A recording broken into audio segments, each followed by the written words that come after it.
नमस्ते दोस्तों, स्वागत है आप सबका वीर स्पीच सेंटर के यूट्यूब चैनल पर। आज से हम लोग एक नया चैप्टर स्टार्ट करने वाले हैं। छत्तीसगढ़ बोर्ड क्लास 10 मैथ्स का ये चैप्टर नंबर 2 है ना, जो आज हम लोग स्टार्ट करने वाले हैं। चैप्टर का नाम आप जैसे कि देख सकते हैं स्क्रीन में, दो चरों का रैखिक समीकरण, है ना। दो चरों का रैखिक समीकरण। हमने चैप्टर नंबर 1 पूरा कंप्लीट कर दिया है। यूट्यूब के आप प्लेलिस्ट में आपके जाके चेक कर सकते हैं। तो जो हमने जब बहुपद पढ़ा रहे थे, हम लोग जब बहुपद पढ़ रहे थे, हमने दो टर्म सीखे थे, एक चर और एक अचर, है ना। तो वही वाला चर है ये, है ना। चर जिसका मान क्या होता है, बदलते रहता है। तो इसमें बेसिकली हमको दो चर मिलने वाले हैं, ठीक है। दो चर मिलने वाले हैं, या तो एक्स और वाई इस फॉर्म में होंगे या पी क्यू के फॉर्म में होंगे, कुछ भी हो सकते हैं, है ना। लेकिन हमको दो चर मिलने वाले हैं और उन दो चरों का क्या है, ये रैखिक समीकरण। रैखिक समीकरण मतलब जिसके घात क्या होने वाले हैं, एक। जो चर का घात होगा क्या होगा, एक होगा, ठीक है। दो चर मिलेंगे और उन चर का घात कितना होगा, एक होगा। मैक्सिमम घात कितना होगा, एक। मतलब मैक्सिमम नहीं, एक ही घात होगा, है ना। घात कितना होगा, एक होगा। तो हम उसको क्या बोलेंगे, दो चरों का रैखिक समीकरण। मतलब यहाँ पे जितने भी क्वेश्चन हम लोग करने वाले हैं उसमें घात एक ही दिखेगा चर का। एक्स का घात एक या वाई का घात एक लिखा नहीं रहेगा, मतलब एक्स है मतलब उसका घात क्या है, एक ही है, ठीक है। जैसे कि यहाँ पे हम लोग समझ सकते हैं, अगर एक मैं एग्जांपल लूं, 2x plus 3y plus 6 equal to 0। तो ये हमारा एक रैखिक समीकरण है। क्या है ये, रैखिक समीकरण, दो चर का एक रैखिक समीकरण है। तो जो दो चर, जैसे कि यहाँ पे ये x हो गया और ये y हो गया, तो ये हमारे दो चर होंगे। और इसका घात चेक करें, इसका अगर हम लोग घात चेक करें तो इसमें घात कुछ नहीं, मतलब क्या, इसमें घात एक है। चरों का घात कितना है, एक है, ठीक है। तो इसको हम लोग क्या बोलेंगे, दो चरों का रैखिक समीकरण, जिसमें दो चर हो और जो उसका घात हो कितना होना चाहिए, एक होना चाहिए। तो हम उसको क्या बोलते हैं, दो चरों का रैखिक समीकरण, ठीक है। चैप्टर का मीनिंग पता चल गया, है ना। इसमें हमको सारे जो इक्वेशन मिलेंगे, सारे जो समीकरण मिलेंगे, वो किस फॉर्म में मिलेंगे, घात एक के फॉर्म में मिलेंगे और दो चर मिलेंगे। मुख्यतः वो क्या, कौन कौन से चर होंगे, एक्स और वाई, है ना। जैसे कि परिभाषा में लिखा है, जिस समीकरण में हमको केवल दो चर प्राप्त होंगे, ठीक है। और वो किस फॉर्म में होंगे, एक्स और वाई मैक्सिमम टाइम, है ना। पी क्यू भी हो सकते हैं, कुछ भी ले सकते हैं, लेकिन आपके बुक के हिसाब से इसमें ज्यादातर एक्स और वाई हमको दो चर मिलेंगे, ठीक है। और जो चरों का जो घातांक है, चरों का जो घातांक है, पावर है, वो कितना होना चाहिए, एक होगा। तभी हम उसको क्या बोलेंगे, रैखिक समीकरण, ठीक है ना। ठीक है, तो चलिए आगे हम लोग देखते हैं। हाँ, इस टाइप के हमको क्या मिलेंगे, रैखिक समीकरण मिलेंगे। इसको हम लोग क्या बोलते हैं, रैखिक समीकरण। एक बार चेक कर लेते हैं, देखिए यहाँ भी एक चर है x और एक चर है क्या, y, ठीक है। और उसका घात चेक कर लो, घात कुछ भी नहीं है, मतलब क्या है, घात एक है ना। तो इसको हम लोग क्या बोल सकते हैं, रैखिक समीकरण, दो चरों वाले रैखिक समीकरण, ठीक है। और ये भी हो जाएगा, x minus y is equal to 7, ठीक है। यहाँ भी दो चर मिल गए हमको, दोनों का घात कितना है, एक एक है, ठीक है। ये भी हमारा क्या है, रैखिक समीकरण, दो चर का रैखिक समीकरण। और ये वाला भी हमारा रैखिक समीकरण के एग्जाम्पल है, ठीक है। चलिए इसकी कुछ विशेषताएं हम लोग देख लेते हैं, है ना। इसमें दो अज्ञात होते हैं, है ना। जैसे कि हमको पता है चर मतलब क्या होता है, जिसके वैल्यूज हमको नहीं पते होते हैं, है ना। तो इसमें दो अननोन होंगे, दो अज्ञात होंगे, जैसे कि x और y। मूलतः हमको x और y के टर्म में मिलेंगे हमको, है ना। और हर सॉल्यूशन में एक युग्म पेयर के रूप में मिलता है, और सॉल्यूशन का एक युग्म पेयर मिलेगा। सॉल्व जब हम लोग करेंगे तो x और y का वैल्यू प्राप्त होगा युग्म, है ना। इस टाइप से x का और y का हमको एक युग्म मिलेगा, एक सॉल्यूशन मिलेगा, ठीक है। और क्या बोल रहा है, किसी भी दो चरों वाले रैखिक समीकरण का ग्राफ हमेशा एक सीधी रेखा होता है। जब हम लोग इन समीकरण का एक रेखा बनाएंगे ना, रेखा खींचेंगे, तो वो जो रेखा होता है वो हमेशा क्या होगा, सीधी रेखा होगा, है ना। लिखा हुआ है ना, किसी भी दो चर वाले रैखिक समीकरण का ग्राफ हमेशा एक सीधी रेखा होगा, है ना। ग्राफ पेपर में अगर हम लोग उसका रेखा बनाएंगे तो हमेशा वो सीधी रेखा प्राप्त होगा, इसीलिए हम लोग उसको क्या बोलते हैं, रैखिक समीकरण बोलते हैं, ठीक है ना। जो इसका जो ग्राफ का जो रेखा होगा वो हमेशा क्या होगा, सीधी रेखा होगा, ठीक है। चलिए इसी, हाँ देखिए यहाँ पे लिखा हुआ, यही कारण है कि इसे हम लोग रैखिक या लीनियर कहा जाता है। रैखिक या इंग्लिश में इसको क्या बोलते हैं, लीनियर कहा जाता है, और दो चर वाला इसलिए क्योंकि इसमें दो अज्ञात होते हैं, दो चर होते हैं, इसलिए इसको हमको दो चर बोलते हैं। ठीक है, चलिए नेक्स्ट देखें, समीकरण के हल। तो हमको जो इसमें दो समीकरण मिलेंगे, है ना, दो समीकरण हमको मिलेंगे, और उसको हम लोग कैसे सॉल्व करेंगे, तो इसमें इसमें विधियों का बारे में बताया गया है ना। तो सबसे देखिए, समीकरण के हल करने के कौन कौन से विधि हो सकते हैं, एक तो आलेख विधि, एक प्रतिस्थापन विधि, और एक है विलोपन विधि, और एक क्रॉस गुणन विधि। इसी को हम लोग वज्र गुणनखंड विधि भी बोलते हैं, वज्र गुणनखंड विधि। और आपके जो बुक में, क्लास 10 के बुक में ये दो विधि दिया हुआ है, प्रतिस्थापन विधि और विलोपन विधि, है ना। सारे क्वेश्चन हमको इन दो विधियों से करने हैं। और आपका जो आलेख विधि है, ये आपका प्रैक्टिकल वाले टर्म, प्रैक्टिकल वाले क्वेश्चन में आपको दिख जाएंगे, है ना। आप जब प्रैक्टिकल करेंगे मैथ्स का, तो आपको आलेख विधि से क्वेश्चन सॉल्व करने के लिए मे भी आपको दे दे क्वेश्चन। ठीक है, तो आलेख विधि को हम लोग देखेंगे। आलेख विधि में आपका मतलब आपके बुक में तो ज्यादा क्वेश्चन दिया नहीं है ना, लेकिन हम लोग क्वेश्चन थोड़ा देखेंगे और बना के देखेंगे, चीजों को समझेंगे। जो प्रश्न वाली है एक है ना, वो आलेख विधि से ही रिलेटेड है, लेकिन उसमें हमको क्वेश्चन बनाने नहीं, क्वेश्चन को देख के समझना है और आंसर करना है ना। आलेख विधि, तो चीजों को पहले समझते हैं, आलेख विधि होता क्या है और किस तरह से हम लोग x और y का वैल्यू निकालते हैं आलेख विधि से। ठीक है, तो एक बार फिर से मैं बता दूं, समीकरण के हल इन सारे विधियों से हमको करना है। तो बेसिकली आलेख विधि आपका क्या है, प्रश्न वाली एक है, प्रश्न वाली एक में हमको आलेख विधि का यूज करना है। ठीक है, तो मैं ये बताने वाला हूँ आलेख विधि। उसके बाद भी बाकी सारे जो प्रश्न वाले में, उसका हमें या तो प्रतिस्थापन विधि का यूज कर रहे होंगे या तो विलोपन विधि का यूज कर रहे होंगे, है ना। क्रॉस गुणनखंड विधि या फिर वज्र गुणनखंड विधि भी होता है, लेकिन आपके सिलेबस में ये वाला का अभी जिक्र नहीं हुआ है। ठीक है, तो इसको हम लोग अभी रहने देंगे। ठीक है, चलिए एक मिनट, चलिए नेक्स्ट देखें, आलेख विधि से, आलेखी विधि से हल कीजिए, है ना। इसको हमको आलेखी विधि से हल करना है, और हमको दो समीकरण दिया हुआ है। देखिए, एक समीकरण ये वाला है और एक समीकरण ये, इसको हमको आलेख विधि से सॉल्व करना है। ठीक है, चलो, तो सबसे पहले तो आलेख विधि को मैं लास्ट में बताता हूँ। ठीक है, ये हम आपको लास्ट में बताएंगे। सबसे पहले कुछ हम चीजें आपको बता देते हैं। ठीक है, चीजें कुछ समझा देता हूं मैं, उसके बाद हम लोग प्रश्नावली सॉल्व करेंगे।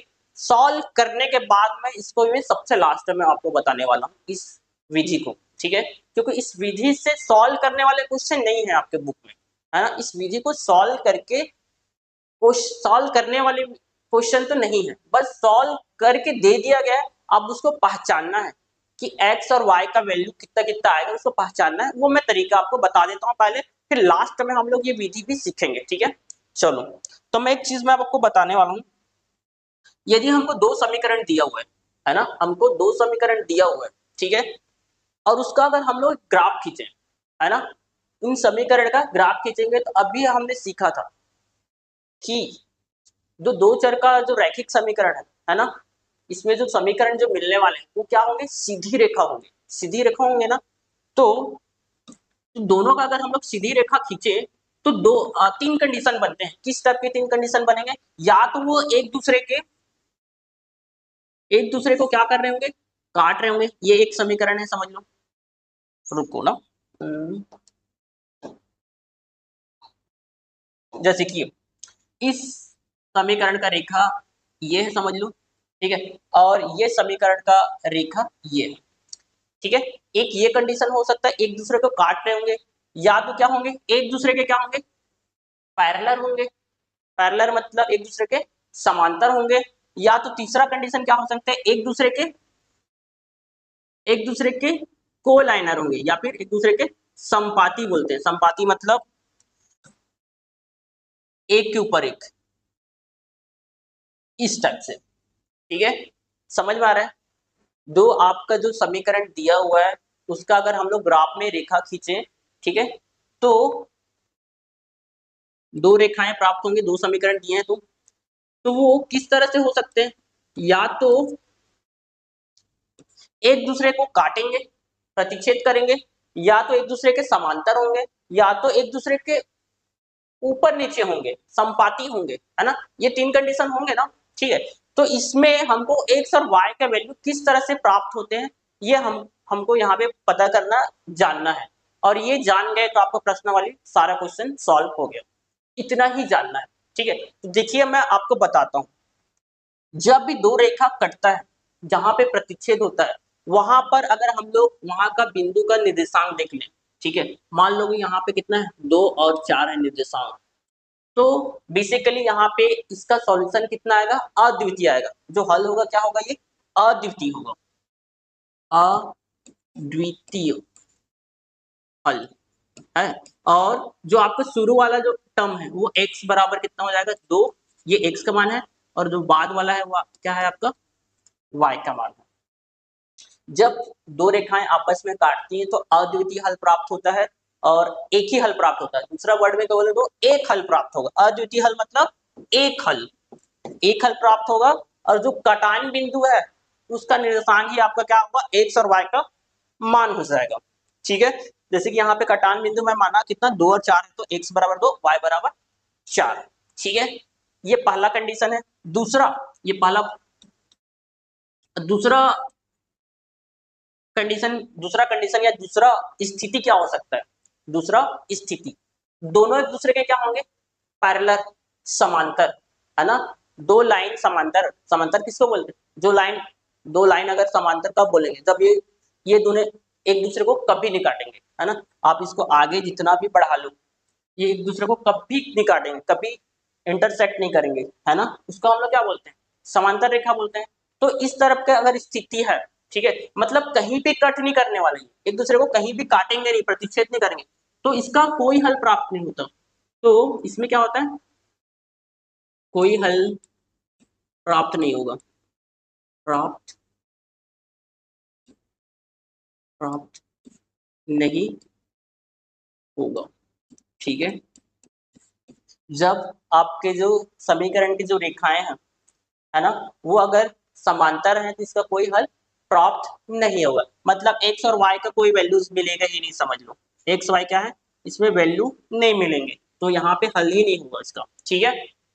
और तीसरा स्थिति क्या होगा, जब जो ओ रेखाएं, दो रेखाएं क्या होंगी, संपाती होंगी, कोलाइनर होंगे, कोलाइनर, है ना, संपाती होंगे, तो हम उसको क्या बोलेंगे, यहाँ पे देखो हर पॉइंट पे एक दूसरे को क्या कर रहे हैं, कट कर रहे हैं, समझ सकते हैं। यहाँ भी कट कर रहा है, यहाँ भी कट कर रहा है, यहाँ भी कट कर रहा है, हर जगह कट कर रहा है एक दूसरे को। तो इसमें क्या होंगे, अंतः अंततः अनेक, अंततः अनेक फल प्राप्त होंगे, ठीक है। इसमें क्या होगा, बहुत सारे हल प्राप्त होंगे, एक्स के बहुत सारे वैल्यूज मिलेंगे, वाई के वैल्यूज मिलेंगे, ठीक है। ये तीन कंडीशन अगर आप लोग समझ गए, तीन स्थिति को समझ गए, तो आपको प्रश्नावली एक सारा क्वेश्चन सॉल्व हो जाएगा, ठीक है। और यहाँ से आपको एग्जाम में, है ना, एग्जाम में आपको वैकल्पिक क्वेश्चन में, आपको वैकल्पिक क्वेश्चन में ये वाला क्वेश्चन पूछ सकता है कि जब दो रेखाएं आपस में कटती हैं तो अद्वितीय हल प्राप्त होता है, जिसके एक्स और वाई, जो वहां पे जो निर्देशांक दिया वो उसके एक्स और वाई के मान हो जाते हैं। जो रेखाएं आपस में समांतर होती हैं तो उसका कोई हल प्राप्त नहीं होता, और वो दोनों कोलाइनर हैं, संपाती हैं, ठीक है, तो उसके अंतः अनेक हल प्राप्त होते हैं। ये तीन चीज आपको समझना है, तो आपके क्या होंगे, सारे प्रश्नावली सॉल्व हो जाएंगे। इसको आलेख विधि से, ये समीकरण है इसको मैं सॉल्व करूंगा, सबसे लास्ट में हम इसको सॉल्व करेंगे, ठीक है। क्योंकि आपके बुक में ये सॉल्यूशन दिया नहीं, सॉल्यूशन आपको एक तो प्रतिस्थापन विधि और विलोपन विधि से हम लोग को सारा क्वेश्चन सॉल्व हो जाएगा। तो मैं आलेख विधि को सबसे लास्ट में बताऊंगा, ठीक है, क्योंकि बुक में ज्यादा मेंशन नहीं है इसके बारे में, ठीक है। चलिए, तो मैं आपको सीधा प्रश्नावली पे ले चलता हूँ, ठीक है। तो ये चीज बस याद रखना, दो लाइन कटेगा तो अद्वितीय हल प्राप्त होगा, अगर लाइन नहीं कट रहा है, पैरेलल है, समांतर है, तो कोई हल प्राप्त नहीं होगा। अगर वो एक दूसरे के ऊपर है, संपाती है या कोलाइनर है, तो क्या होंगे, उसे अंतः अनेक हल प्राप्त होंगे, ठीक है, ये याद रखना। चलो, तो हम लोग सीधा प्रश्नावली एक स्टार्ट करते हैं, ठीक है, ठीक है। तो प्रश्नावली एक है ना, उसको हम लोग आखिरी साइड से स्टार्ट करते हैं, लास्ट क्वेश्चन से, ठीक है, क्योंकि अभी हमने जो कॉन्सेप्ट सीखा है उसका हमको यहाँ पे यूज करना है, ठीक है।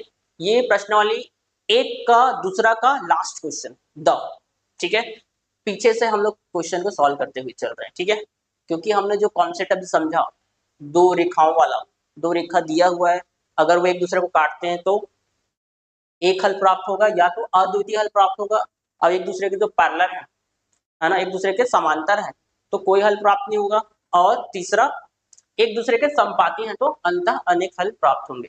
तो आपको देखो जो पीछे डायग्राम दिख रहा होगा, ठीक है, प्रश्नावली 2 लिखा हुआ है, देखिए, निम्नलिखित समीकरण के आलेखीय चित्रों को देखकर उनके हल के बारे में पता करें। चित्रों को देखना है और उसके हल के बारे में बताना है। जो मैं अभी आपको समझाया ना एज इट इज, इसको अगर आप समझ गए होंगे तो ये इजिली आप बता पाएंगे, ठीक है। तो देखिए हमारे पास एक ग्राफ दिया हुआ है, उसमें दो समीकरण दिया हुआ है। एक समीकरण क्या दिया है, 4x plus 3y equal to 2, उसका एक समीकरण का रेखा दिया हुआ है, और एक समीकरण है x plus 2y equal to 3, उसका एक रेखा का समीकरण दिया हुआ है, ठीक है। और वो एक दूसरे को कहाँ पे काट रहे हैं, इस पॉइंट पे काट रहे हैं ना, ठीक है। उसका निर्देशांक क्या है, -1 और 2। फिर से देखो ये दो समीकरण दिया हुआ है और वो एक दूसरे को कहाँ पे कट कर रहे हैं, इस पॉइंट पे कट कर रहे हैं, ठीक है, इस पॉइंट पे कट कर रहे हैं। उसका निर्देशांक कितना है, -1 और 2। तो ऐसे सिचुएशन में, ऐसी स्थिति में मैं बताया था समीकरण के कितने हल प्राप्त होंगे, एक हल, या तो उसको दूसरे वर्ड में क्या बोलते हैं, अद्वितीय हल। तो यहाँ पे लिख सकते हैं समीकरण x plus 2y equal to 3 और 4x plus 3y equal to 2 में कितने हल प्राप्त होंगे, अद्वितीय हल, अद्वितीय हल है, ठीक है। और तब वो x और y के मान कितने होंगे, x और y मैं बताया था, यहाँ का जो निर्देशांक दिया हुआ है कितना कितना जो है, -1 और 2। तो जो पहला वाला टर्म होता है, पहला वाला जो नंबर होता है वो हमारा x का मान होता है, तो -1 हो जाएगा, और y का मान कितना हो जाएगा, 2 हो जाएगा, -1 और y का मान 2। ये हो गया हमारा सॉल्यूशन, ठीक है। इस तरह का क्वेश्चन आपके बुक में दिया हुआ है, सॉल्व तो नहीं करना है, सॉल्व करके नहीं बताया है, इसलिए मैं आपका जो आलेख विधि है ना उसको लास्ट में बताऊंगा, आलेख विधि को कैसे सॉल्व करते हैं, पहले ये चीजों को देख लेते हैं थोड़ा, ठीक है। ये हो गया प्रश्न 2 का, ये डी था, हम लोग पीछे से स्टार्ट किए ना।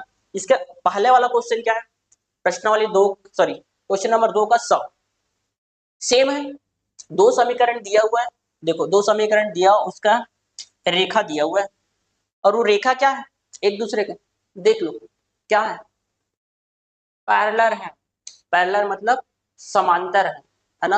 और समांतर होता है तो मैं क्या बताया था, समांतर होगा दो रेखाओं का समीकरण, अगर वो समांतर है तो क्या होंगे, क्या होंगे जी, उसके कोई हल प्राप्त नहीं होगा, क्या होगा, कोई हल प्राप्त नहीं होगा। यहाँ पे हम लिख सकते हैं कोई हल, मतलब नहीं हल होगा, इसमें क्या होगा, हल नहीं होगा, यहाँ पे लिख दूं मैं, नहीं हल है, मतलब कोई हल नहीं है, कोई नहीं, या आप क्या लिखूं मैं, नहीं हल है, मतलब सीधा लिख देता हूँ मैं, ठीक है, हल इसका नहीं होगा, इसमें कोई सॉल्यूशन नहीं होगा, नहीं, ठीक है।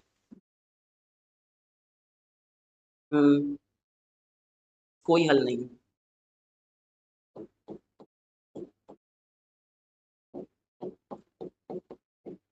कोई हल नहीं है, ठीक है। हम लोग सीधा लिख दें क्या, कोई हल नहीं है, और एक्स और वाई का वैल्यू तो हमको नहीं मिलने वाला है यहाँ पे, ठीक है, हल ही नहीं होगा तो एक्स और वाई का वैल्यू प्राप्त नहीं होगा, मतलब एक दूसरे को काटेंगे ही नहीं दोनों रेखाएं, ठीक है। चलो नेक्स्ट देखिए, ये हो गया, अच्छा ये तो पहला वाला क्वेश्चन था, इसके पहले वाला क्वेश्चन, क्वेश्चन नंबर 2 का ब देखिए, फिर से वही क्वेश्चन है जो अभी हमने कॉन्सेप्ट सीखा, ठीक है।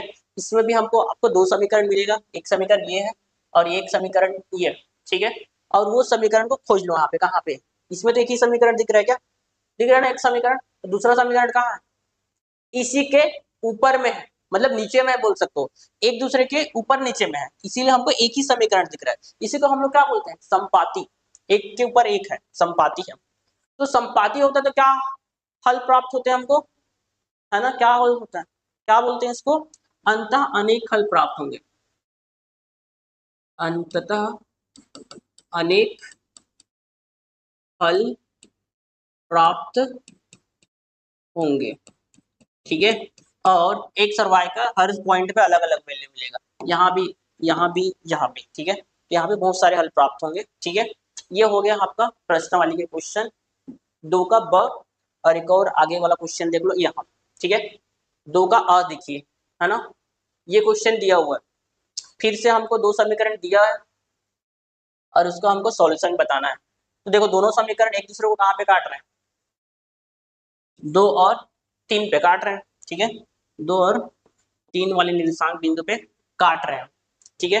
तो यहाँ पे क्या हल प्राप्त होगा, अद्वितीय हल, अद्वितीय हल प्राप्त होंगे। और x का मान कितना हो जाएगा 2 और y का मान कितना हो जाएगा 3, ठीक है। इस तरह से यहाँ से आपके क्वेश्चन बनेंगे, है ना। यहाँ से 1 नंबर 2 नंबर का क्वेश्चन आ सकते हैं आपके एग्जाम में, तो याद रखना, ठीक है। तो बेसिकली ये हमारा हो गया क्वेश्चन, ठीक है। प्रश्नावली के जो मैं अभी कॉन्सेप्ट सिखाया आलेख विधि का, उसका सारा क्वेश्चन तो हो गया। अब हम लोग इस प्रश्नावली 1 में हमको कुछ जो आपका 2 चरों का रैखिक समीकरण दिया है ना, उसको समीकरण को बनाना सीखना है, समीकरण बनाना सीखना है, मतलब समीकरण कैसे बनेंगे, है ना, ठीक है। तो क्वेश्चन को थोड़ा पढ़िए, क्या बोला देखिए, निम्नलिखित कथनों को 2 चरों वाले रैखिक समीकरण के युग्म के रूप में व्यक्त कीजिए, ठीक है। 2 चरों के रैखिक समीकरण के युग्म के रूप में व्यक्त करना है, ठीक है। और क्वेश्चन दिया हुआ है, उसको हमको एक्चुअल में हमको समीकरण बनाना है, ठीक है। तो चलिए हम लोग क्वेश्चन को पढ़ते हैं और फिर उसका समीकरण बनाते हैं, ठीक है। देखिए क्वेश्चन क्या बोल रहा है, विद्यालय के क्रिकेट कोच ने 3 बल्ले और 6 गेंद 3900 रुपये में खरीदी, उसी दुकान से उसने 1 बल्ला और 2 गेंद 1300 रुपये में खरीदा। तो इसका हमको क्या बनाना है, समीकरण बनाना है। इस कथन को पढ़ने के बाद आपको 2 चीज दिखा हुआ, दो चीजें यहाँ पे पता है, 2 कंडीशन है। एक तो 3 बल्ला और 6 गेंद कितना मिल गया, 3900 रुपये में लिया, ये हमारा एक समीकरण बनने वाला है। और 1 बल्ला और 2 गेंद कितना लिया, 1300 में लिया, ये हमारा दूसरा समीकरण बनने वाला है, ठीक है। तो इसमें हमको 2 अननोन खोजने हैं, कौन कौन से, यहाँ पे देख लो, बल्ला और गेंद, ठीक है। बल्ला और गेंद को हम लोग क्या ले लेंगे, एक्स और वाई के रूप में ले लेंगे, ठीक है। तो एक बल्ला मान लो, यहाँ पे सीधा लिखेंगे जब हल करोगे ना, यहाँ पे लिख देता मान लो एक बल्ला क्या है हमारा, एक्स है, और गेंद एक गेंद क्या है हमारा, वाई है, ठीक है। तो प्रश्नानुसार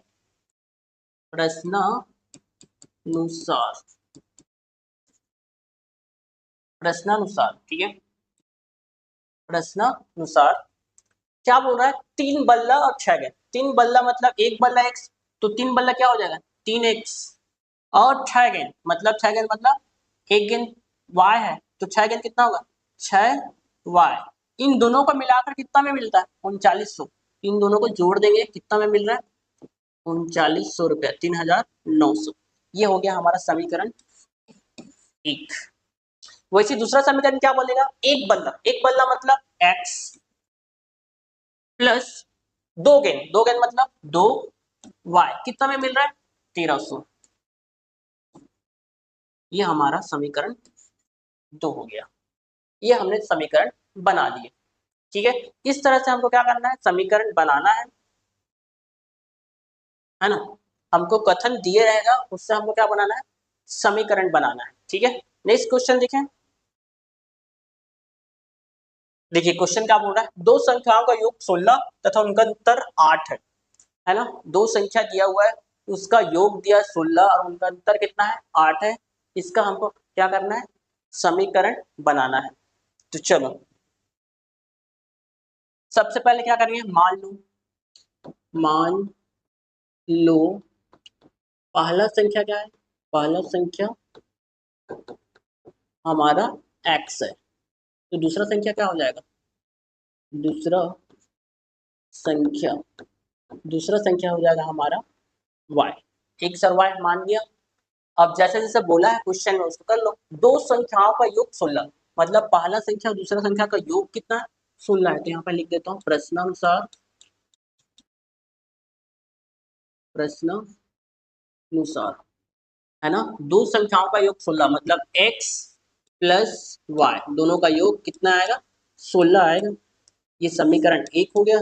दूसरा कंडीशन क्या बोल रहा है, तथा उनका अंतर 8 है, मतलब अंतर मतलब घटाना, माइनस करना, अंतर x माइनस वाई कितना है बोल रहा है, 8 है। ये हो गया समीकरण 2। इसको समीकरण बनाने हैं, सॉल्व तो नहीं करना है, सॉल्व नहीं करना है हमको, सिर्फ समीकरण बनाना है, ठीक है। तो ये हमारा कितना हो गया, 8, x minus 8 is equal to x minus y is equal to 8, ठीक है। इस तरह से हमको सॉल्व करना है। नेक्स्ट क्वेश्चन देखो, फिर से हमको कथन दिया है और समीकरण बनाना है, ठीक है। तो देखो क्या बोला, एक दुकान पर 2 किलो सेब तथा 1 किलो अंगूर की कीमत 160 रुपये थी। उसी दुकान पर 4 किलो सेब तथा 2 किलो अंगूर की कीमत 300 थी, है ना। इस कथन को पढ़कर हमको क्या बनाने हैं, समीकरण बनाने हैं। तो सबसे पहले दो अननोन ले लो, सेब और अंगूर, है ना, सेब और अंगूर। तो मान लो, यहाँ पे लिखेंगे, क्या लिखेंगे, मान लो 1 किलो सेब क्या है हमारा, x है, और 1 किलो अंगूर, 1 किलो अंगूर क्या है हमारा, y है, ठीक है, मान लिया। अब इसको देख लो प्रश्नानुसार, क्या बोल रहा है प्रश्नानुसार, प्रश्नानुसार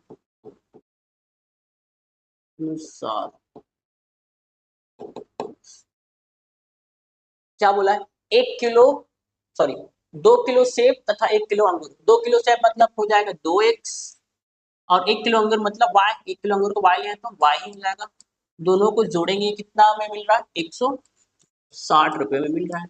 ये समीकरण 1 हो गया, ठीक है। दूसरा समीकरण क्या होगा, उसी दुकान पर 4 किलो सेब, 4 किलो सेब मतलब 4x प्लस 2 किलो अंगूर, 2 किलो अंगूर मतलब 2 किलो अंगूर मतलब 2y, कितना में मिल रहा है, 300 में मिल रहा है। ये समीकरण 2। इस तरह से हमको सिर्फ समीकरण बनाना है इसमें, ठीक है। ये हो गया हमारा समीकरण। अगला प्रश्न देख लो, क्या बोल रहे हैं, पिता के आयु, फिर से कथन पढ़ना ना, पिता के आयु पुत्र की आयु से 3 गुना है, और 7 वर्ष बाद उनकी आयु का योग 54 वर्ष होगा। दो कंडीशन यहाँ पे भी दे दिया, ठीक है। तो यहाँ पे लिख सकते हैं, पिता के आयु को हम लोग क्या ले लेंगे, x, और जो पुत्र के आयु है उसको हम लोग y ले लेंगे, ठीक है। तो मान लो पिता की वर्तमान आयु, वर्तमान आयु क्या है, x है, वर्तमान आयु मतलब अभी करेंट में कितना चल रहा है, कितना चल रहा है, x वर्ष चल रहा है, ठीक है। और पुत्र की वर्तमान आयु कितना है, y, हमने मान लिया पिता की वर्तमान आयु x, पुत्र की वर्तमान आयु y। अब क्वेश्चन देखो, पढ़ो क्या बोल रहा है क्वेश्चन, प्रश्नानुसार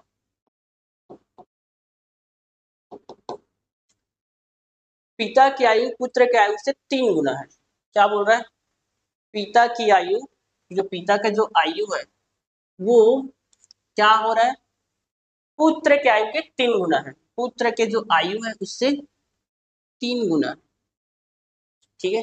क्या किया मैं, पिता के आयु x बराबर है किसके, पुत्र के आयु के 3 गुना है। मैं एक बार फिर से समझना इसको, क्या बोल रहा हूँ, जो पिता के आयु है x है, और पुत्र के आयु क्या है, y है, ठीक है। क्या बोल रहा है, पिता की जो आयु है वो बेटे की आयु है, पुत्र की आयु के 3 गुना है, मतलब बेटे के साइड 3 का गुना करूंगा और वो बराबर का चिन्ह लगा दूंगा, मतलब पिता का आयु बेटे का आयु का 3 गुना के बराबर है, ठीक है। तो x बराबर कितना आ जाएगा, 3y, x बराबर कितना आएगा, 3y। अब इसको मैं थोड़ा सा इधर पक्षांतर कर दूं, x 3y उधर पक्षांतर को तो -3y, इधर कुछ नहीं बचा, मतलब क्या, 0, समीकरण 1।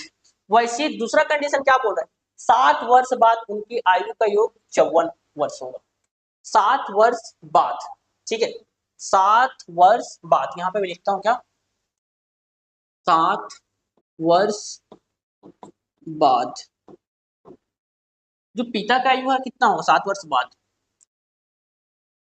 पिता की आयु, थोड़ा सा इसको लिखना ना, पिता की आयु कितना हो जाएगा, देखो वर्तमान आयु कितना है x है, तो 7 साल बाद क्या हो जाएगा x प्लस 7, मतलब जो वैल्यू, जैसे कि मेरा उम्र अगर 25 साल है, ठीक है, तो 7 साल बाद कितना हो जाएगा 32 होगा ना, ठीक है, कितना हो जाएगा 32 साल, मतलब उसमें ऐड कर रहे हैं, वर्तमान आयु में ऐड कर रहे हैं, 7 साल बाद बोल रहे हैं, तो वैसे ही x है तो क्या हो जाएगा x प्लस 7, और पुत्र की आयु, पुत्र की आयु कितना हो जाएगा y प्लस 7, ठीक है, ये इसको थोड़ा सा लिख लेना। अब समीकरण बनाओ, क्या होगा समीकरण, देखो 7 वर्ष बाद उनकी आयु का योग कितना है 54 वर्ष है, तो x प्लस 7 ये आपका पिता का आयु है, प्लस पुत्र का आयु कितना है y प्लस 7, इन दोनों का योग क्या है बोल रहा है 54 वर्ष है, किसको मैं लिख दूंगा 54, ठीक है, x plus 7 plus y plus 7 बराबर कितना 54, ठीक है, एक बार और अच्छे से लिख देता हूँ,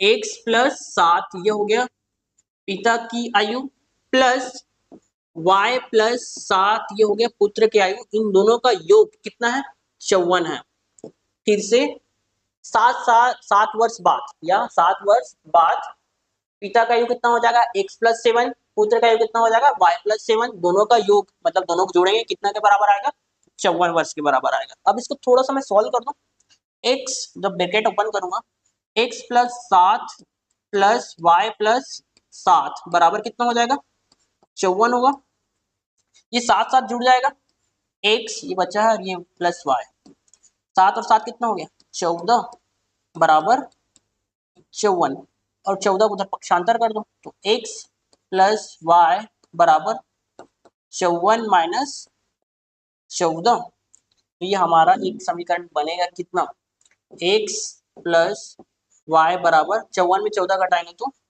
40 है ना, तो यहाँ पे मैं लिख देता हूँ दूसरा समीकरण क्या हो जाएगा हमारा x प्लस y बराबर 40, ये हमारा दूसरा समीकरण है, ठीक है, इस तरह से सॉल्व कर लेना चीजें समझने के लिए, ठीक है, इस तरह से हमारा ये चौथा क्वेश्चन हो गया। नेक्स्ट देखिए, नेक्स्ट क्वेश्चन है, इसका भी हमको कथन दिया हुआ है, समीकरण बनाने हैं, ठीक है, फिर से पढ़ो क्या बोल रहा है क्वेश्चन, एक व्यक्ति घर से कार्यालय जाने के लिए 90 किलोमीटर दूरी तय करता है, घर से कार्यालय जाने के लिए कितना दूरी कवर करता है वो 90 किलोमीटर, ठीक है, इसके लिए वह ट्रेन और टैक्सी का उपयोग करता है, व्यक्ति द्वारा टैक्सी से तय की गई दूरी ट्रेन से तय की गई दूरी के 2 गुनी है, ठीक है, यहाँ पे फिर से 2 कंडीशन दिया है, और पहले क्या बोल दिया है व्यक्ति घर से कार्यालय जाता है कितना किलोमीटर दूरी तय करता है 90 किलोमीटर, ठीक है, और उस दूरी को तय करने के लिए वो 2 चीज का यूज करता है, एक ट्रेन का और एक टैक्सी का, ठीक है, तो आप मान लोगे क्या, मान लो यहाँ पे लिखोगे, मान लो जो क्या ट्रेन क्या बोला है इसके लिए का उपयोग करता है, ट्रेन का जो सफर करता है, ट्रेन का सफर क्या है वो x है, और टैक्सी जो टैक्सी का जो सफर है वो क्या है हमारा y है, ये हमने मान लिया, मान लो ट्रेन का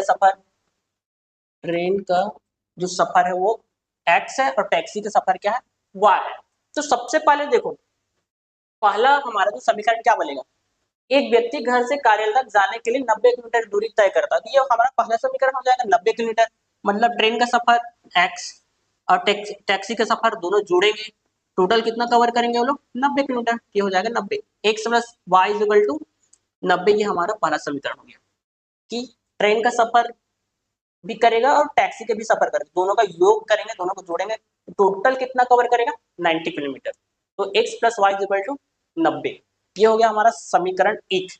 और दूसरा जो कंडीशन है क्या बोल रहे हैं, व्यक्ति द्वारा टैक्सी से तय की गई दूरी ट्रेन से तय की गई दूरी के 2 गुनी है। जो मतलब जो टैक्सी से जो तय की गई दूरी ट्रेन से तय की गई दूरी के दोगुनी है, डबल करता है।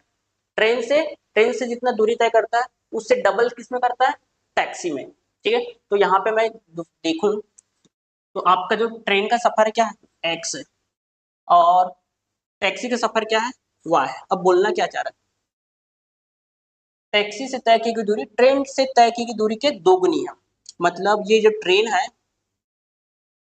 है ना, ट्रेन से तय की गई दूरी के दुगनी है।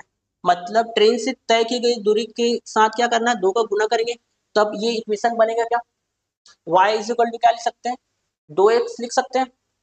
मतलब व्यक्ति द्वारा टैक्सी से तय की गई दूरी मतलब y ट्रेन से तय की गई दूरी के दुगनी है। तो ट्रेन से तय की गई दूरी क्या है, x, उसका क्या है, दोगुना। तो 2x is equal to y। इसको हम लोग अगर थोड़ा सा इसे पक्षांतर करूं तो क्या हो जाएगा, 2x माइनस वाई बराबर 0। तो हमारा दूसरा समीकरण क्या हो गया, 2x माइनस वाई बराबर 0। ये हमारा दूसरा समीकरण है। ये हो गया हमारा समीकरण। ठीक है, ठीक है, इस तरह से हम लोग को क्वेश्चन सॉल्व करने हैं। और यहाँ पे हमारा शायद क्वेश्चन खत्म होता है, समाप्त होता है। ये क्वेश्चन तो हमने करा दिया था, सबसे पहले कराए थे हमने, पीछे से स्टार्ट किया था, प्रश्नावली के सारे क्वेश्चन हमने पीछे से स्टार्ट किया था। और यहाँ पे सारे प्रश्नावली 1 के सारे क्वेश्चन हमारे सॉल्व हो गए हैं। ठीक है, और लास्ट में बोला था कि मैं आलेख विधि से क्वेश्चन करके बताऊंगा, है ना। आलेख विधि से समीकरण को सॉल्व करना हम लोग सीखेंगे, मैं बोला था यहाँ पे, है ना। आपके बुक में क्वेश्चन तो दिया नहीं है, मतलब आलेख विधि से सॉल्व तो नहीं किया है, लेकिन शायद प्रैक्टिकल में पूछ ले, इसलिए मैं बता देता हूँ। ठीक है, चलिए हम लोग एक 2 समीकरण है उसको आलेख विधि से हम लोग सॉल्व करेंगे। ठीक है, ये वाला ये वाला क्वेश्चन को हम लोग, समीकरण को हम लोग आलेख विधि से सॉल्व करने वाले हैं। ठीक है, ये वाला फिर से एक बार रिवाइज कर लो, है ना। जब 2 रेखाओं का समीकरण दिया रहता है, कटता है, तो अद्वितीय हल प्राप्त होता है, एक हल प्राप्त होता है, अद्वितीय हल या एक हल। पैरेलल होता है तो कोई हल प्राप्त नहीं होता, समांतर होता है तो कोई हल प्राप्त नहीं होता, और संपातीय होते हैं, एक दूसरे के ऊपर नीचे होते हैं, तो क्या होता है, अंततः अनेक हल प्राप्त होते हैं, बहुत सारे हल प्राप्त होंगे। ठीक है, ये क्वेश्चन यहाँ से क्वेश्चन बनेंगे, तो याद रखना इसको।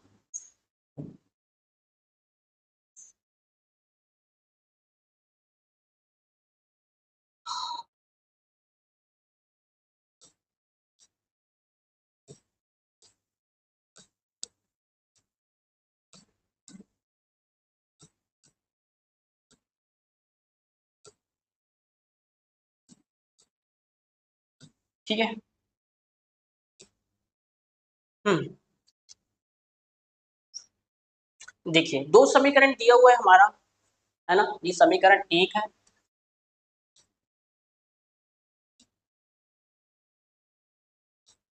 ये हमारा समीकरण 1 है, और ये समीकरण 2 है। इसको हमको आलेख विधि से सॉल्व करना है।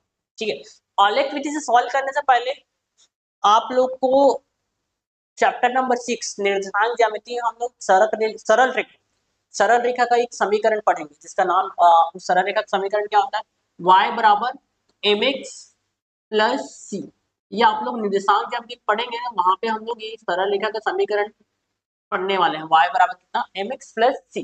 ठीक है, इसी का हम लोग यूज करने वाले हैं। अगर नहीं भी आ रहा है तो समझ में आ जाएगा, देखो क्या है। ये जो हमारा पहला समीकरण है ना, उसको मैं थोड़ा सा चेंज करता हूँ, मतलब दूसरे रूप में लिखने की कोशिश करता हूँ। देखिए 3x धन 2y बराबर 12 दिया है ना, उसको मैं ऐसे लिख सकता हूँ क्या, 2y बराबर 12 माइनस 3x लिख सकते हैं। मैं 3x को पक्षांतर कर दिया, 3x उधर पक्षांतर हो गया, माइनस 3x हो गया। ठीक है, फिर इसको फिर से ऐसे लिख सकते हैं क्या, y बराबर 12 माइनस 3x बटा 2। ये 2y है, दो जो y के साथ गुना में वो इधर पक्षांतर होकर बटे में आ गया, भाग में आ गया, ऐसे लिख सकते हैं हम लोग। ठीक है ना। अब देखो यहाँ पे हमको दो टेबल बनाने हैं, ठीक है।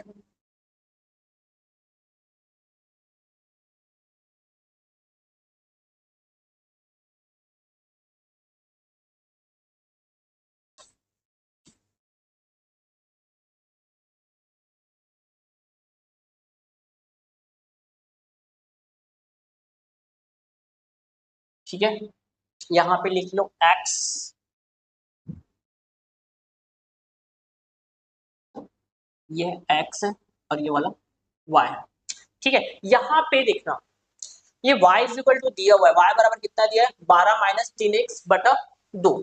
यहाँ पे मैं x का मान रखते चलता हूँ, x का मान इसमें y बराबर में जो x से दिया ना वहां पे मैं कुछ कुछ मान रख के देखता हूँ, और वहां पे x का मैं जब मान रखूंगा तो y का मान भी क्या होगा, चेंज होगा ना, ठीक है। जैसे कि मैं यहाँ पे x बराबर 0 रखता हूँ, यहाँ पे क्या करता हूँ मैं इस x के बराबर पे कितना रखता हूँ 0, तो कितना आएगा देखो 12 माइनस x की जगह पे 0 रखूंगा मतलब 3 गुना 0 हो जाएगा बट्टा 2, तो 12 ये क्या हो जाएगा 12 12 3 शून्य शून्य हो जाएगा, उधर तो कैंसिल हो गया पूरा, बट्टा 2, 12 बट्टा 2 कितना हो गया 6। मतलब x बराबर 0 पे, x बराबर 0 पे y बराबर कितना आ रहा है, ये y का मान है, y बराबर कितना आ रहा है 6 आ रहा है, समझ में आ रहा है। x का 0 रख रहे हैं तो इसको सॉल्व कर रहे हैं तो y का मान कितना आ रहा है 6, तो यहाँ पे लिखना x बराबर 0 पे y कितना है 6 है। वैसे हमको दो तीन और मान रखने, ठीक है। x बराबर 0 रखा तो y बराबर कितना है 6, वैसे ही यहाँ पे वापस x बराबर मैं कितना रख रहा हूँ, x बराबर मैं रख रहा हूँ 1, x बराबर 1 रखूंगा तो कितना आएगा y का मान, y बराबर देखो 12 माइनस 3 के साथ 1 गुना हो जाएगा बटा 2, सॉल्व करोगे कितना आएगा 12 3 एकम 3 बटा 2, 12 में 3 घटाएंगे कितना बचेगा 9, और 9 बटा 2 हो जाएगा, नीचे में 2 है तो 9 बटा 2 मतलब 9 का आधा, 9 का आधा क्या होता है 9 का आधा 4.5 है ना, 9 का आधा कितना होता है 4.5 मतलब 4.5, मतलब x बराबर 1 पर y का मान कितना है 4.5, x बराबर 1 पर y का कितना मान है 4.5, ठीक है। वैसे एक वैल्यू और रख लो, क्या रखूं मैं, x बराबर क्या रखता हूँ 2 रख देता हूँ, x बराबर 2 रख रहा हूँ, तो y का मान कितना आएगा इसमें रखूं y बराबर 12 माइनस 3, x की जगह रखोगे 2 बटा 2, सॉल्व करोगे कितना आएगा 12 माइनस 3 दूनी 6 बटा 2, तो सॉल्व करोगे आगे तो 12 माइनस 6 कितना हो गया 6 बटा 2, 6 बटा 2 कितना 3, y का मान कितना आ गया 3, x बराबर 2 पर y का मान कितना है 3 है, ठीक है। x बराबर 2 पर y का मान कितना है 3 है, एक मान और रख लो, y बराबर में कितना रखता हूँ 3 रख देता हूँ, सॉरी x बराबर कितना रखता हूँ 3 रख के देख लो, x बराबर 3 तो y का मान कितना होगा, तो 12 माइनस 3 गुना 3 बटा 2, ठीक है। x की जगह 3 रख दिया, तो 12 माइनस 3 किया 9 बटा 2, 12 में 3 घटाएं कितना बचेगा 3, 12 में सॉरी 12 में 9 घटाएं कितना बचेगा 3, और ये बटे में 2 है तो 2, 3 बटा 2 मतलब कितना 3 का आधा कितना 1.5, 1.5 को क्या बोलते हैं 1.5, 3 का आधा कितना होता है 1.5 होता है, तो x बराबर 3 में y का मान कितना है 1.5, ठीक है।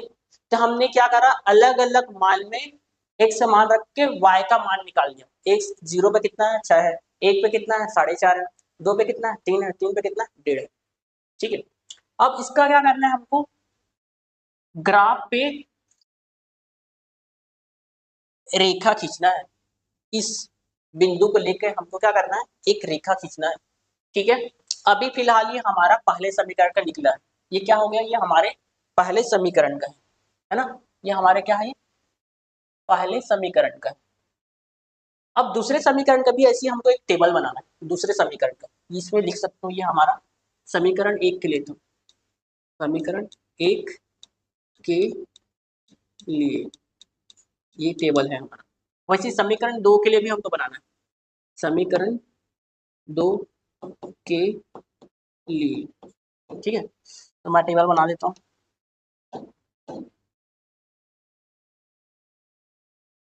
ठीक है,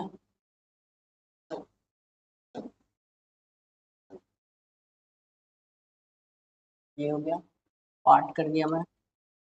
एक, दो, तीन, ये चार, यहाँ पे एक्स,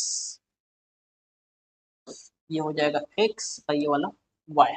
ठीक है, एक्स और वाई।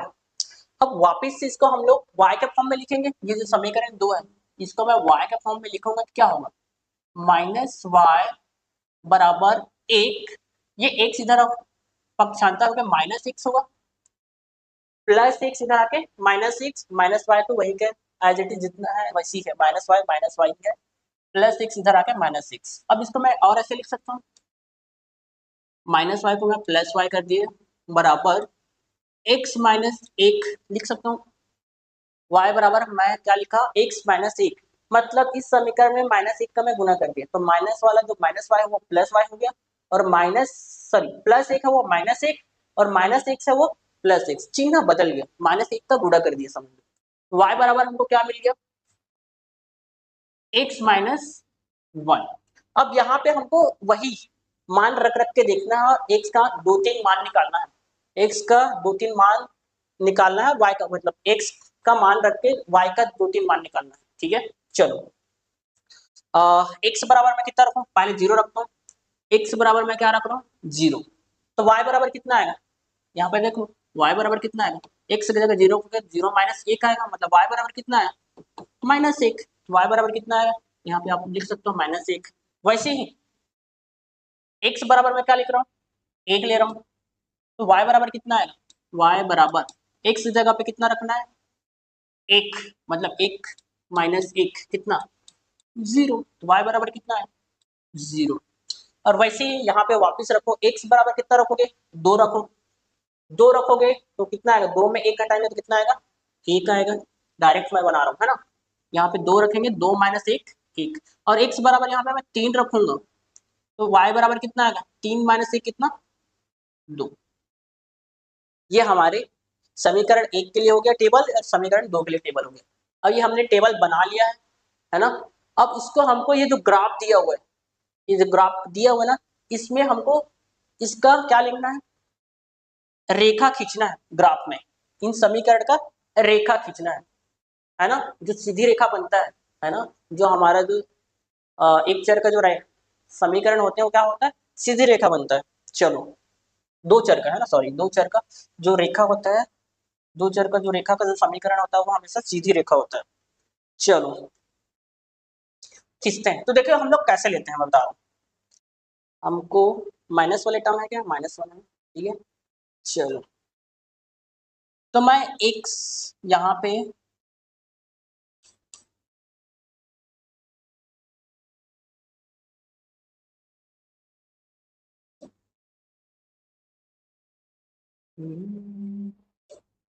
ठीक है, ये है हमारा क्या है y अक्ष है, ये हमारा क्या है y अक्ष है, ठीक है, और 6 तक लेना है, और ये हमारा क्या है x अक्ष, यहाँ पे मैं लिख दिया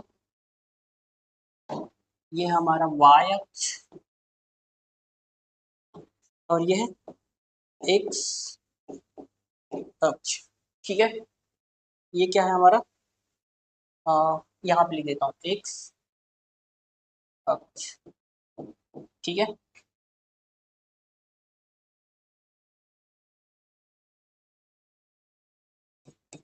ठीक है, चलो एक्स अक्ष वाई अक्ष। अब देखो यहाँ पे, यहाँ ये हमारा क्या है केंद्र बिंदु है, केंद्र बिंदु है जिसको हम लोग क्या बोलते हैं जीरो जीरो, है ना। निर्देशांक ज्यामिति पढ़ेंगे यहाँ तो इसको ज्यादा अच्छे डिटेल से समझेंगे, ठीक है ना। ये एक्स अक्ष है, यहाँ जीरो जीरो से इस साइड को हम लोग क्या लेते हैं पॉजिटिव लेते हैं, मतलब पॉजिटिव संख्या हम लेते हैं, ये हमारा क्या हो जाएगा एक हो जाएगा, ये वाला दो, ये वाला तीन, ये वाला चार, ये वाला पांच, जैसे नंबर लाइन को लेते हैं ना संख्या रेखा को जैसे लेता है वैसे लेना, इधर को प्लस प्लस लेना, पांच, ये छह, ये 7 और ये 8। इधर को क्या लेना, माइनस, ये -1 है, ये -2 और ये -3 समझ लो।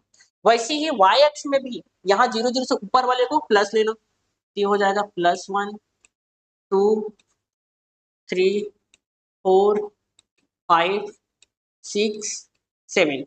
नीचे क्या हो जाएगा, ये हो जाएगा -1 है ना, और ये हो जाएगा -2 -3 -4। ठीक है। अब देखो हमको पहले समीकरण के लिए रेखा बना रहे हैं, पहले समीकरण के लिए इसमें रेखा खींच रहे हैं ग्राफ में। तो देखो x बराबर 0 पर y कितना है, 6 है। x बराबर 0, x का 0 कहाँ, यहाँ, y कितना है, 6 है। तो y मतलब x, यहाँ पे x भी 0 है, y भी 0 है। इस पॉइंट पे केंद्र बिंदु में देखना, केंद्र बिंदु में x भी 0 है, y भी 0 है। तो क्या बोल रहा है, x 0 पे y कितना है, 6 है। x 0 है और y कितना है, 6। तो x 0 पे y 6 मतलब ये वाला पॉइंट आएगा, ये हमारा ये पॉइंट होगा जहां पे x कितना है, 0 है और y कितना है, 6 है, 0 6 है ये वाला बिंदु। ठीक है। वैसे ही x बराबर 1 पे y कितना है, 4.5। x बराबर 1, ये x है ना, एक सच है, 1 है, कितना है बोल रहा है, 1 मतलब 1। y कितना है, 4.5, y कितना है, 4.5 मतलब ये 4, 4 का आधा ये हो जाएगा, ये वाला कितना, 4.5, ये हमारा हो जाएगा पॉइंट। यहाँ पे बस पॉइंट बना दे रहा हूँ, निर्देशांक में नहीं लिख रहा, पॉइंट। ठीक है, ये एक पॉइंट हो गया। दूसरा पॉइंट हमारा ये होगा। और तीसरा पॉइंट देखो, 2, x बराबर 2 पर y कितना है, 3 है। x बराबर 2, ये x है, अक्ष है, यहाँ पे x बराबर 2 देखो, ये 1 2 ये वाला 2, इस 2 पे y का वैल्यू कितना है, 3 है। तो 2 y ऊपर जाएगा, 3 ये वाला आएगा, ये वाला पॉइंट आएगा ना, x 2 और y 3। ये पॉइंट हमारा क्या है, ऐसे लिखना चाहो तो लिख सकते हो, 2 और ये 3 है। ठीक है ना। वैसे ही तीसरा देखो, x बराबर 3 पे y कितना है, 1.5 है। x बराबर 3, x बराबर ये 3 है हमारा, इसका मिटा रहा हूँ मैं, है ना। x बराबर 3 पे y कितना है, 1.5। तो x बराबर 3 और y कितना है, 1 और 1.5 मतलब ये यहाँ पे आएगा, ये हमारा क्या है, 1.5। तो इससे मिलाने वाली, इससे आप स्केल से एक क्या करोगे, एक रेखा खींचोगे इस पॉइंट को मिलाते हुए। ठीक है, मैं रेखा खींच दे रहा हूँ, रोलर की सहायता लेता हूँ। ठीक है,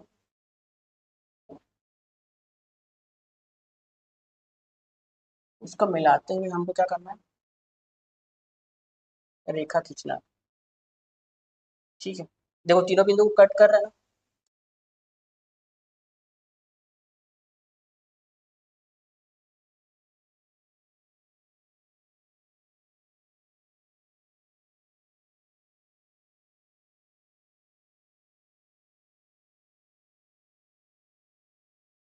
ठीक है, तीनों बिंदु कट कर रहा, मैं एक लाइन खींच रहा हूँ।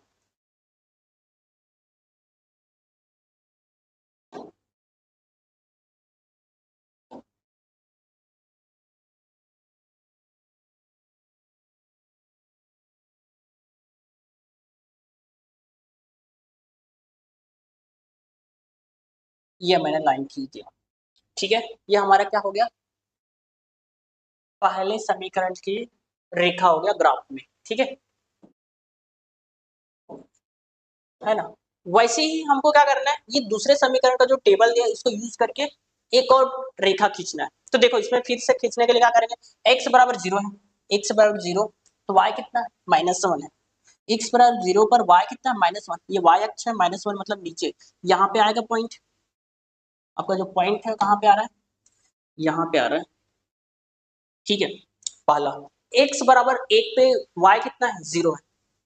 y 0 किस में होगा, इस पे होगा, इस लाइन पे 0। एक्स अक्ष पे y कितना होता है, 0 होता है। एक्स अक्ष पे कहीं भी कोई बिंदु ले लो, वहां पे y कितना होता है, 0।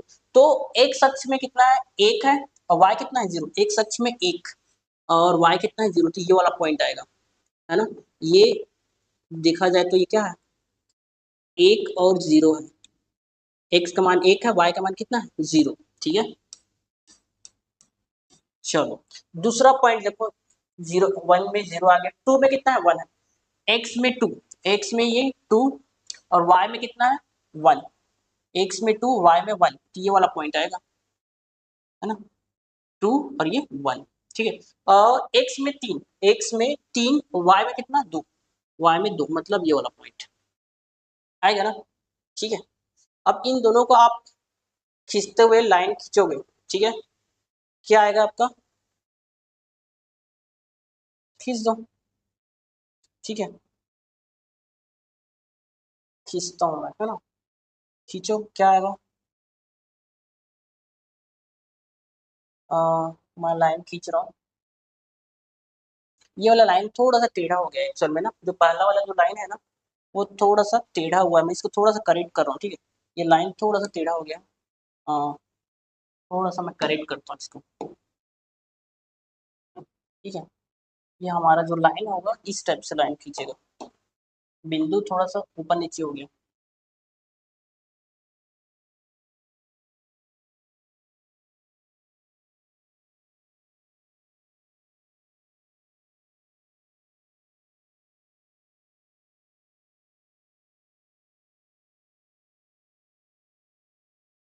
ठीक है, ये हमारा थोड़ा सा एक और करेक्ट कर देता हूँ,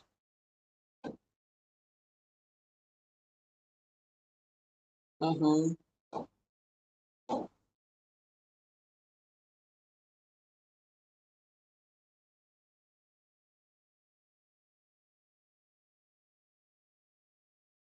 ये है, और इसका क्या हो जाएगा, ये लाइन हो जाएगा, ठीक है। कहाँ पे कट रहा है ये, देख लो, ये एक्चुअल में कहाँ पे कट रहा है, ये जो लाइन है ये वाला निर्देशांक अगर हम लोग देखें तो कहाँ पे कट रहा है, ये लगभग लगभग 3 पे कट रहा है, कहाँ पे कट रहा है, x का कितना है यहाँ पे देखा जाए तो 3 है और y कितना है 2 है, थोड़ा सा हम लोग लाइन को थोड़ा सा ऊपर नीचे कर दिए तो शायद वो एग्जैक्ट नहीं पहुंचा है, कितना आएगा 3 और 2 आ सकते हैं, या फिर थोड़ा सा पॉइंट में देखा, एग्जैक्ट देखें हम, एग्जैक्ट हमारा अगर देखा जाए तो कितना आएगा, कहाँ पे कटा, ये 3 से पहले है, मतलब 3 से पहले 2 पॉइंट कितना ले सकते हैं इसको, 2.8 ले सकते हैं, और इधर क्या ले सकते हैं 1.8 ही आ रहा है, ये भी 1.8, इस तरह से हमको निशान बन जाएगा, x का वैल्यू 2.8 और y का वैल्यू 1.8 के समथिंग आएगा, है ना। इस तरह से हमको क्या करना है, रेखा आपको खींचने हैं और उसको